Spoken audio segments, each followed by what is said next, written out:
Good morning, or good afternoon, or good evening, depending on when you decide to watch this. We're at one of our little cemeteries. Miss Shaw's got to collect some graveyard dirt. I thought we would discuss the process and obviously deal with some car traffic.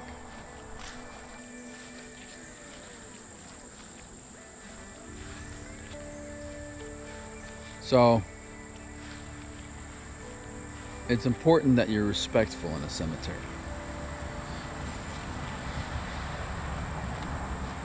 If there's people here visiting their family, don't go. If there's other activities like headstone cleaning or mowing, don't go.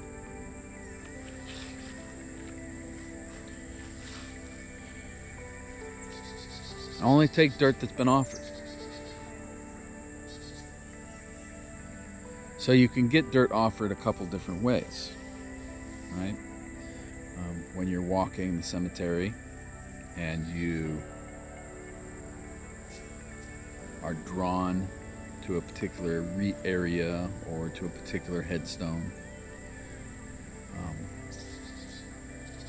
go spend time with them. Get to know them at an esoteric level.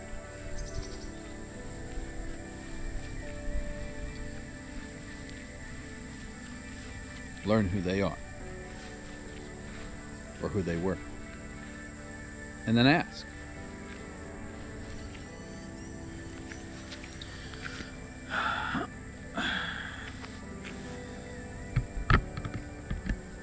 Then, once you have permission, nothing in this universe is free. That dirt is their home. It's part of who they are. We can sit there and converse with them, and that's an exchange. But if we're going to take a piece of them with us, we have to leave a piece of ourselves behind. There's several ways of doing that. Listen to your instincts. Listen to what speaks to you, and follow suit. Our spiritual relationship is really tied to our intuition, to our gut, to our higher selves. To some degree, the logic that we have about the world around us. So, if we get hung up on little things, then we're going to be hung up on those little things.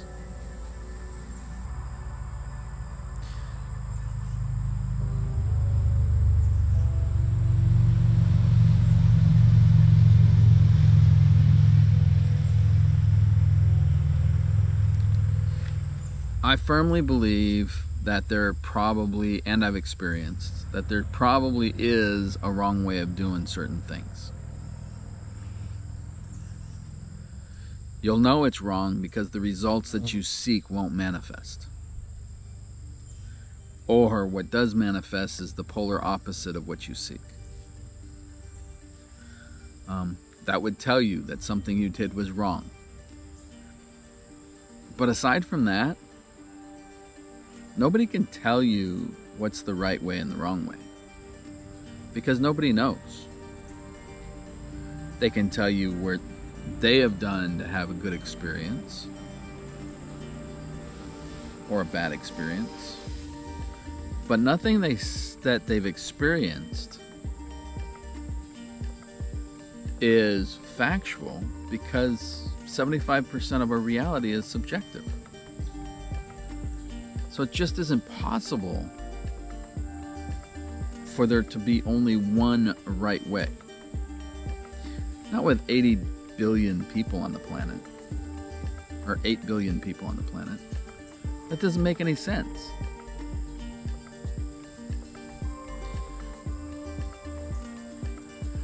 only wrong way is a way that doesn't yield the results you desire. Be respectful based off of what you believe is respect. We all know how to act. Even in the 21st century, when there's a lot of people who are choosing not to act appropriately or act respectfully to others, they still know how. And it's their choice on whether or not they act that way.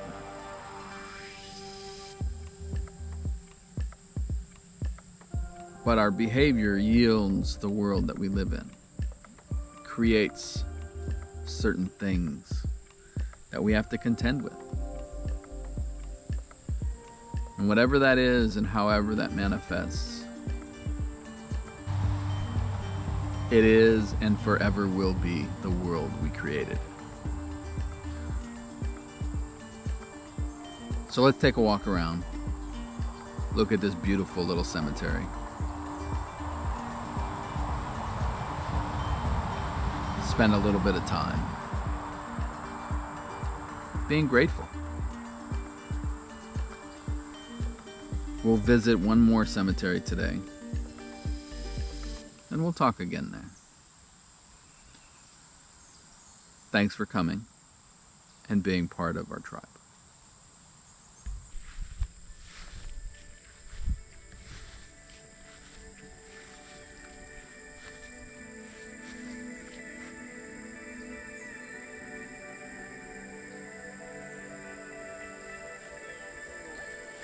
This is still an active cemetery. I mean, we've got some people who died in 1897 here. 1890, 1889. We've got unmarked graves here, as well as marked ones.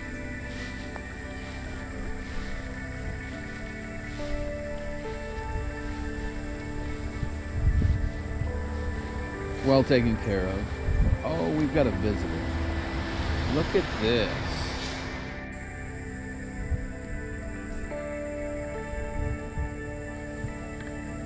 Hoping that the light was enough to see it.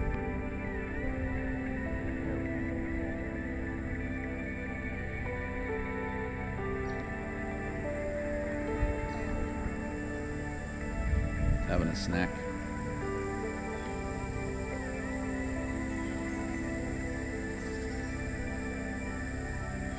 They're so big.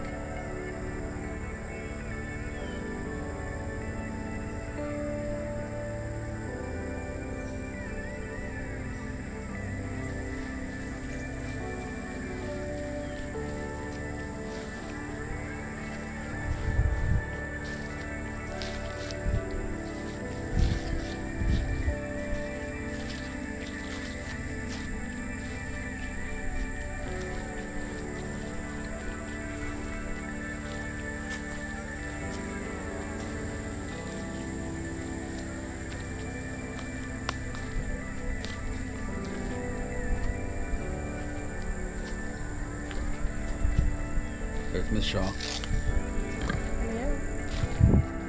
Doing her thing. You'll notice she uses reusable things. No single use if you can get away from it. By avoiding single use, we help our environment. We pay it forward. In case you didn't hear me, we pay it forward.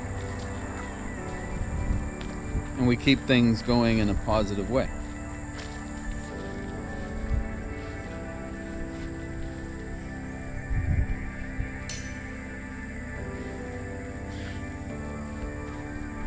One thing down here is nothing seems to stay encased forever. Right? This is supposed to be a box tomb.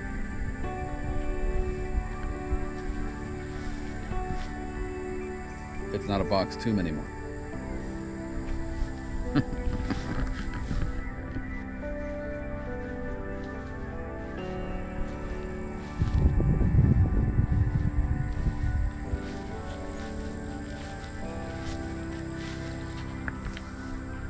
When we arrived this morning, we had an interesting find.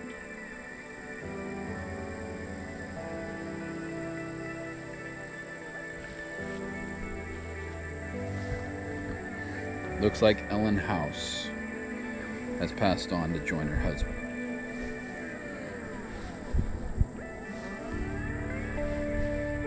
We hope she has a safe journey and that she finds everything she was expecting. So, this is the other cemetery, quite overgrown. So it'll be an interesting exploration.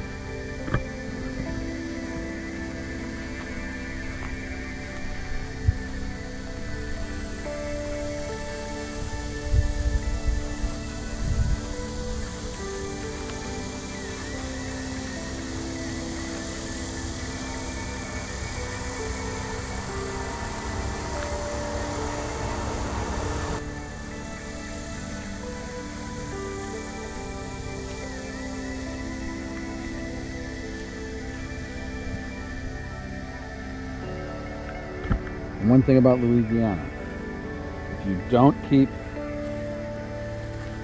working against nature, nature will take over.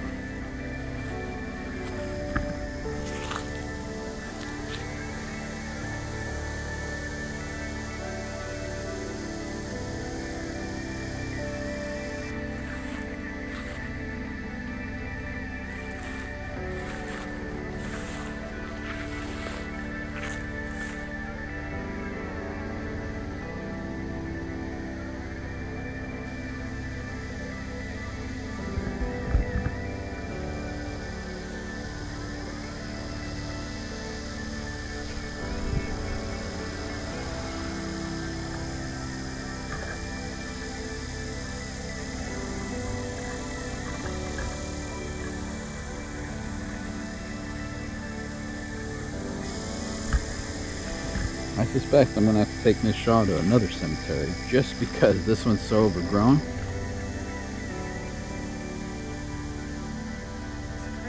She can't even get to some of the favorite spots. Like back there, the weeds are taller than my chest.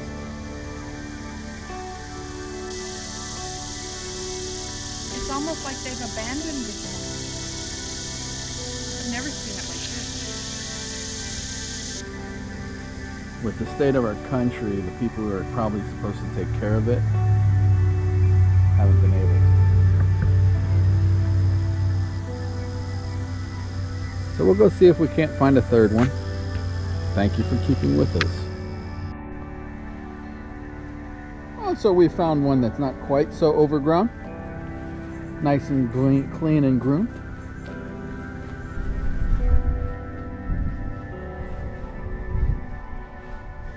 The big one for out here in the middle of nowhere. And we really are in the middle of nowhere. Like, we were driving and there was a road that said cemetery and we followed it.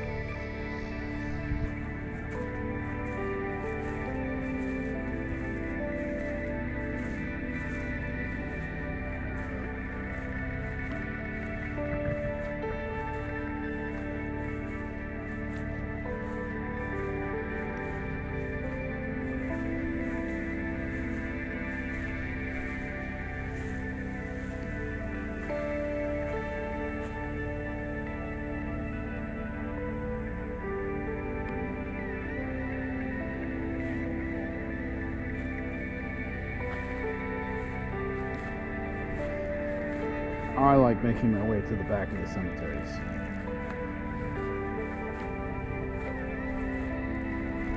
The people you find buried in the back corners, I think, are unique chance to discover somebody who might not otherwise be noticed.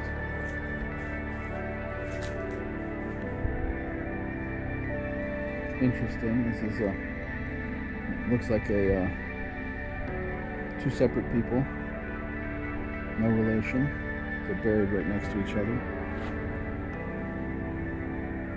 The one on the left is Jimmy Wingo, W-I-N-G-O. Died in 1987, born in 1952. The one on the right is someone's father, has a little plaque that says Dad. James Allison, died 1930. They are the two in the very back corner of this cemetery. Whole family plot here.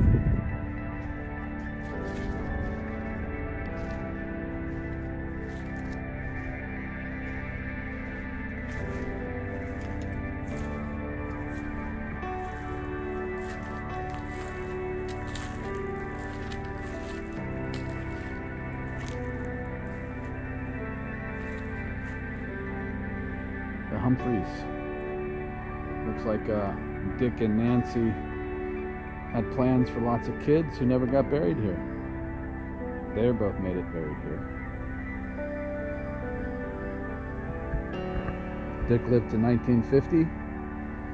Nancy died in 1911.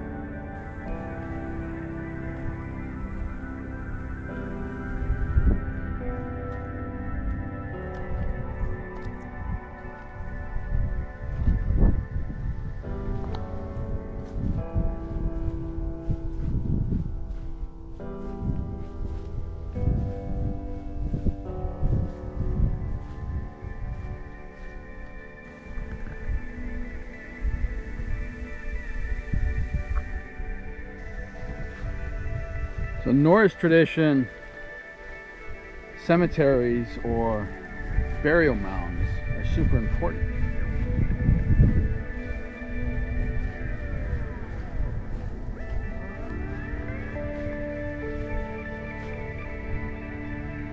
A person is tied to their land based off of who's buried of their family on that land.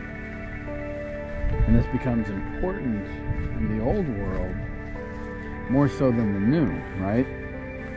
So the old world, you'd have a family plot. You'd bury your family on a hill or on a mound in a crypt. Well, one way you could connect with that family was called udazetta, or sitting out quietly and thinking. More specifically, listen to the messages from the day. This becomes important because as we begin to travel the world, we lose the connection with the land. And then through colonization and Christianization, everyone gets buried in these plots of land. Right? So if I come and sit out here quietly and listen, there's 1,200 individuals here that belong to different families. And any one of them, or all of them, could come talk to me, tell me something, give me information, but that information would be based off of their life, their existence. It might not help me at all.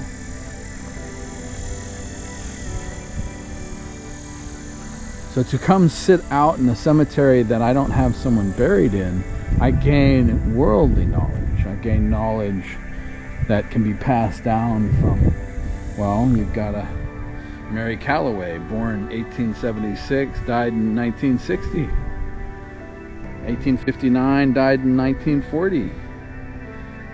These women could tell me stories of what this world was when they were alive. They could tell me stories of how they endured, or their parents endured, or their grandchildren endured.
Quite a place.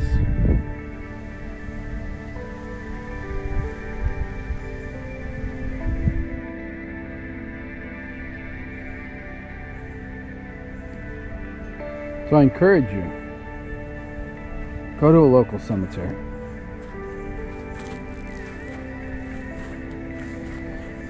Using the 4 meditations that we teach in Swamp University,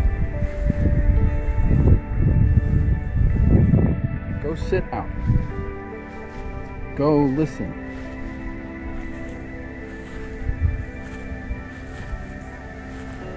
See what speaks to you. See what emotions lurk and bubble out and become part of your reality. See who you get to know. You might be surprised. Somebody you've never known in your life may want to talk to you. May draw you to new ideas and thoughts. You never know what you'll find until you go look.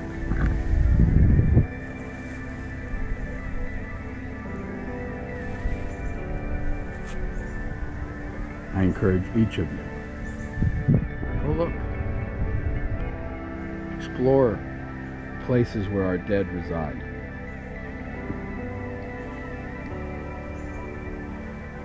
Because they are our history.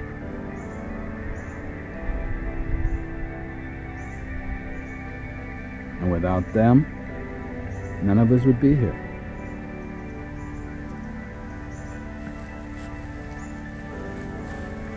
Thanks again. We'll see you soon. Good morning.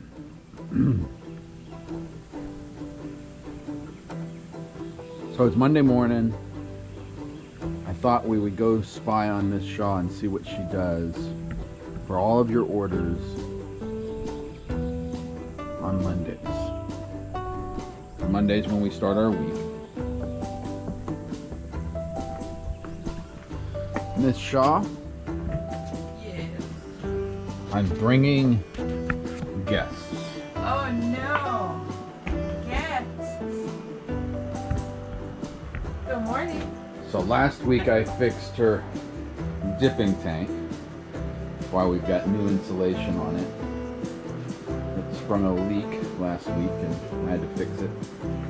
And look, she's got all her graveyard dirt out from what we went and got this weekend. Miss Shaw, what do you do on Monday mornings? Monday mornings, I come out with my coffee. First thing, turn on all my little pieces, all my waxes. And then I start going through orders. And to do that, I go through orders that came in over the last week. And we used to print them out, but it was an awful lot of paper.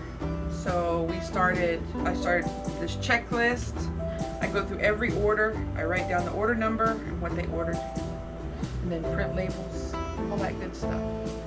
for workings, I make a separate sheet for those so I know what workings I need to do during the week and what rituals, what candles I need. So Mondays is all about paperwork and getting organized for the rest of the week. Sure. So you make your list. So do you count every single item and make a label for it? So you're not printing shipping labels. You're printing product labels. Product labels. Yep, product labels. Gotcha. Yeah, Mondays are catching up with emails, working with clients, customer questions, things like that. Mostly paperwork. I'll start making product tomorrow. So she gets cats who hide up there in her loft. Speaking of. Fight outside. Hide up there in their loft. Yeah, that's up there. Come on, Ruby. Get down. Come on. You made her mad, didn't you? And then the rest of her shop. So she's got this is a large pot, 65 pound wax melter. It holds 65 pounds of beeswax. And this is just plain beeswax. She can then dump that into this pot or into any one of these pots or those little ones and dye them and fragrant them, and then she can hand pour individual molded candles, and then you can tell she's got wicking everywhere. She's got a big spool of wicking, and then she's got little spools of hand dip wicking, and then these are her rigs, her jigs for hand dipping. And then this is the press for making her flat sheets. That makes these. Makes those. I cut them down to whatever size I need for whatever kind of candle we're making. Which turn into the rolled candles. And then here's her big dipping vat, right? And it holds 8 different colors. And then she can take those and she can make, she takes one of these and she strings it so it looks like that. And then she makes 6 candles at a time, any color she's doing. And then there's her packaging space for products that are made or need to be finished. And then here's her the first altar I'm going to show you today. So this is Miss Shaw's working altar space. So at the very, very top, she's got a handful of powders and graveyard dirts that get used for workings and for finalizing products. And then she's got her plates here in the middle that she uses to do her workings on. And then she's got her special blended powders, which we used to sell. And then our special blends of oils, which we still sell. And then her trinkets. So altars have trinkets because trinkets bring their own energy. American folk magic calls them curio. And then to the right at the top here in the small mason jars, she has herbal blends that have been powdered and are used for dressing candles. And then in pint mason jars on both sides, she has her raw dried herbs. So this is a working altar. It's constantly got stuff on it and things are coming and going. It is a place of veneration, but it's more of a place of creation, right? So you guys had asked to see some of this, so I want to kind of show you up close. Right? She literally has a bowl of dried bones. Just random bones. I can see a speculum in there, a hip bone, a couple of backbones, just random bones. Some of her other curio.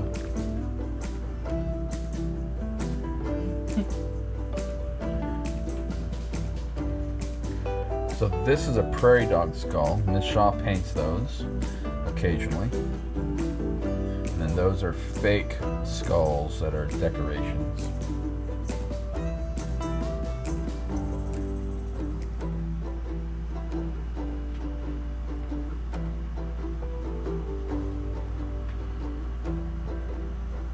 And then these two statues, what do they represent? One is death, one is protection. Aha. A lot of our patrons know about Alexander Yes. and his wood carvings. Dirt dauber's nest.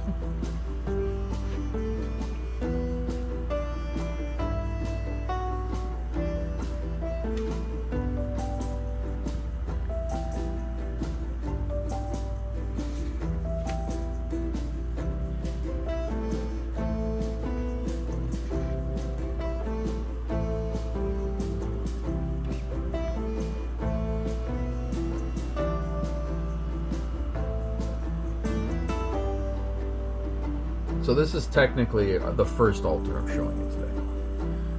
Right? Lots of stuff, lots of workspace, and I made this. This is Chinese interlocking shelves. They support themselves, and they support the drawers. There's no metal other than the fasteners anywhere in these shelves, and they're self-supporting, so they can't fall over. They are resilient. They flex. You know, Louisiana is nothing but a bog, so everything has to flex. Right? And then there's her body product countertop. That's just a workspace. It's not so much as an altar. And then there's her candle manufacturing space.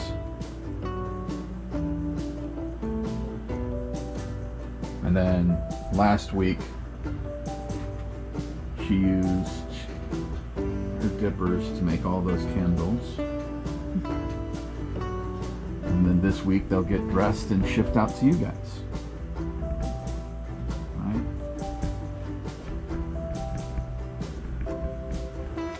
So, Miss Shaw, thank you for letting us invade your space for a few Thanks for minutes. visiting. You guys are always welcome. And we'll see you in a while. I'm out of coffee, by the way. And I'm busy, by the way. There's the voodoo. It's not the one you heard up top. The one you heard up top was Rougarou. And I think Squirt was up there. So now let's look at my working altar space. There's Pinky. She's a little lover.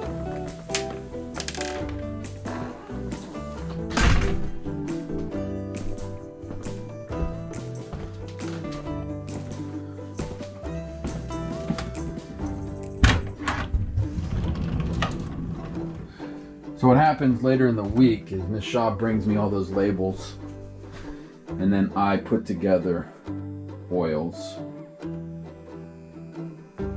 rices, and powders. Okay, so this is my working space. And in my working space, I have some altar pieces. So I've got a Viking helmet. I have a possessed doll.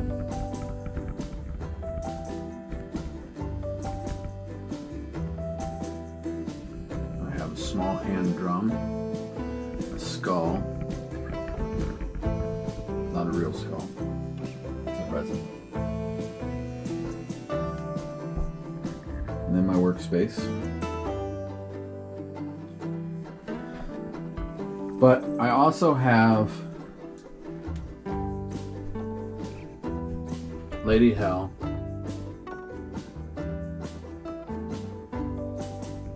and Angerboda, who watch over me while I work. Right? And that's important because I venerate both Hell and Angerboda on a pretty regular basis. They, to me, are my mothers in the spiritual world. Okay?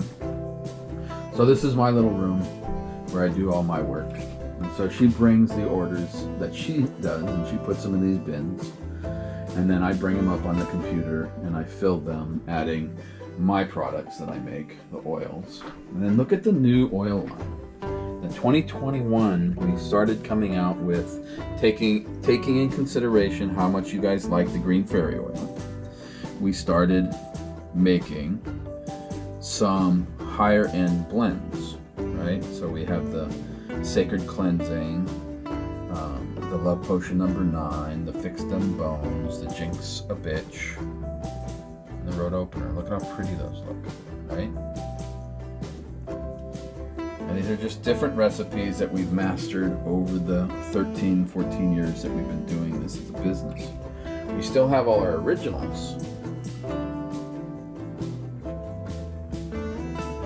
And they've been around a while. You can tell some of the labels are it's time to replace them again. The oil does destroy labels.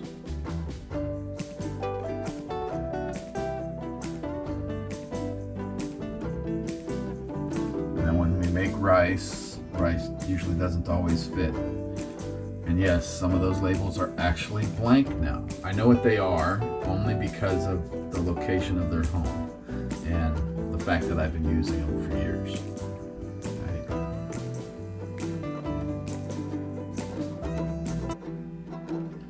And then our body sprays are also kept in these Nordic jars as a way to make it easy for us to move things about, right? And then I've got big quart-sized mason jars with my dried herbs in them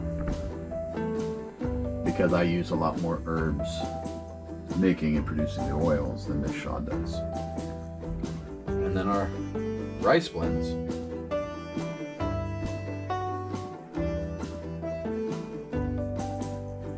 As well as our powder blends that we add to specific oils.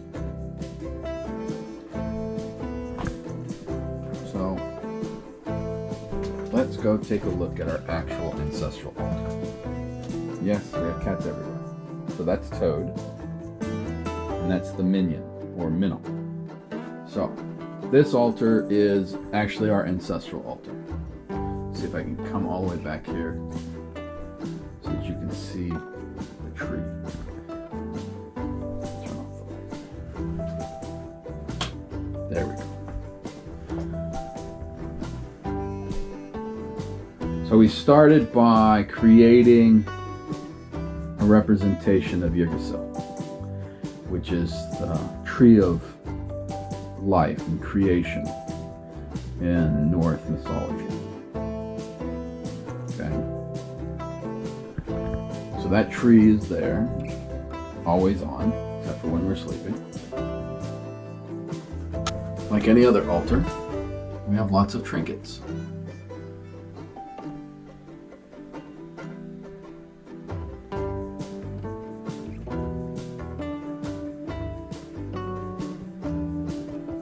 Every trinket has spoken to Miss Shaw or myself.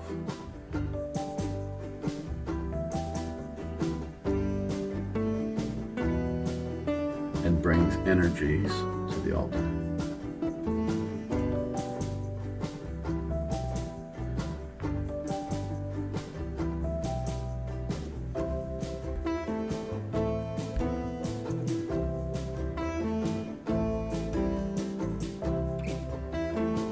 One half.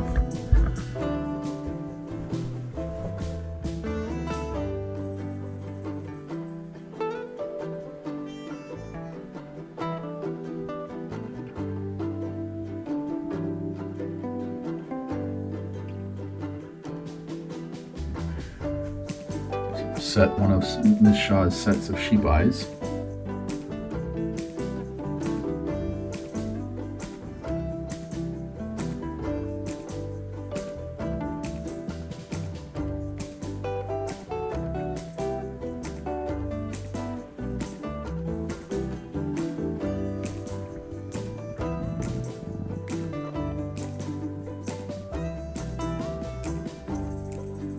Large representation of Angerboda and Hell. And Shaw's Guinea with a fresh cup of water a little Christmas candy. And then today's Monday, and every Monday I go and buy Guinea a dozen red roses.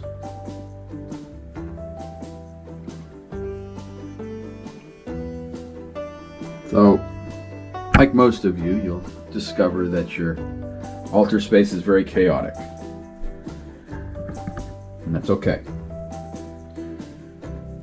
That's a picture that Miss Shaw took years ago of she's laying on a railroad track in New Mexico.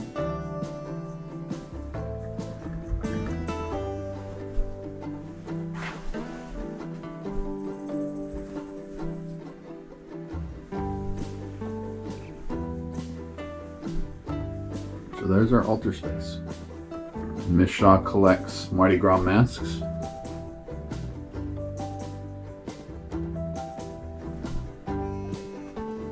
And I've started collecting war masks. Here's my first one. It's a goblin.